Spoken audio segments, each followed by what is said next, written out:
Hi friends, epic story లైన్స్కి స్వాగతం. చందమామ కథల్లోని 8వ కథ గీక్షసులు. అనగనగా ఒక ఊరిలో ఒకటి చెమిటివాడు ఒక గుడ్డివాడు ఉండేవాళ్ళు. వాళ్ళిద్దరికీ మంచి సావాసం. ఇద్దరు ఆ ఊళ్ళోనే అడుక్కు తిని బతికేవాళ్ళు.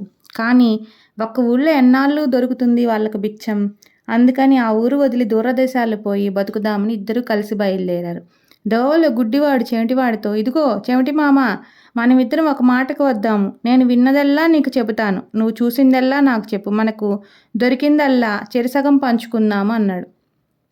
చెమిటివాడు ఎగిరి గంతేసి సరేనన్నాడు. కొంత దూరం పోయేసరికి గుడ్డివాడికి గాడిద అరుపు వినిపించింది.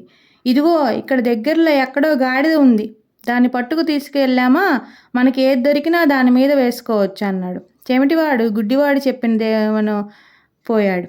అక్కడ ఒక గుంజకు గాడిద కట్టేసి ఉంది. చెవిటివాడు దాన్ని విప్పి తోలుకు వచ్చాడు. ముగ్గురు మళ్ళీ కొంచెం దూరం పోయారు. చెవిటివాడు అన్నాడు, ఇదిగో గుడ్డి మామ, ఇక్కడ చీమలు బారిపోతున్నది అన్నాడు. ఇంకే, కాసిని తీసి పై పంచిన మూట కట్టు, ఎందుకైనా పనికిరాకపోతాయా అన్నాడు గుడ్డివాడు. ఇంకా కొంచెం దూరం పోయే వరకు చాకలివాడి బావ కనిపించింది. దాన్ని కూడా తీసుకొని గాడిద మీద కట్టుకొని బయలుదేరారు. ఇంతలో పొద్దుకూక వచ్చింది. ఆకాశాన దట్టంగా మబ్బు పట్టింది. ఉరుములు మెరుపులతో వాన వచ్చింది. దగ్గరలో ఏది కనపడినా చాలు అందులో తల దాచుకుందామనుకున్నారు ఇద్దరు. అలాగే కాస్త దూరం పోయే వరకు పెద్ద మేడ కనిపించింది. అదిగో పెద్ద మేడ అన్నాడు చెవిటివాడు. అయితే నా చేయి పట్టుకు పరిగెత్తు, నా చెవులు ఉరుముల మోతకు పగిలిపోతున్నాయి అన్నాడు గుడ్డివాడు. నాకు ఉరుములంటే లెక్కే లేదు, మెరుపులతో నా కళ్ళు పోతున్నాయి అన్నాడు చెవిటివాడు. ఎందుకు మామ, మన ఇద్దరం ఊరికే వాదించుకోవడం, త్వరగా కొంపకు చేర్చు, తడిసిపోతున్నామన్నాడు గుడ్డివాడు. ఇద్దరు ఆ కటిక చీకట్లో తడుస్తూ ఇంటికి చేరుకున్నారు. గుడ్డివాడు ఆ ఇంటి మెట్లు, తలుపులు, గడియలు చూసి, ఇది ఎవడిదో రాక్షసుడి కొంపలాగా ఉంది, మనం ఇంకో చోటికి పోదామన్నాడు. చెవిటివాడికి భయం వేసింది. కానీ ఎక్కడికి పోతాడు? ధైర్యం తెచ్చుకొని, దీంట్లోకే పోదాం పద గుడ్డి మామ, రాక్షసి వస్తే నేను జవాబు చెప్తాను అన్నాడు. ఇద్దరు బలమంతా ఉపయోగించి తలుపు నెట్టి గాడిదను లోపలికి తోలి మళ్ళీ తలుపు బిగించారు. లోపల రాక్షసి లేదు, గిక్షసి లేదు. వాళ్ళకు బాగా ఆకలి వేస్తున్నది. అన్నము, కూరలు, పళ్ళు పెట్టి ఉన్నవి. గాడిదను స్తంభానికి కట్టివేసి ఇద్దరూ కూర్చొని ఆ అన్నమంతా మెక్కారు. కడుపు నిండే వరకు వాళ్ళకు నిద్ర వచ్చింది. కూరక పెట్టడం మొదలుపెట్టారు. ఇంతలో ఎక్కడో తిరగడానికి పోయిన రాక్షసి వచ్చాడు.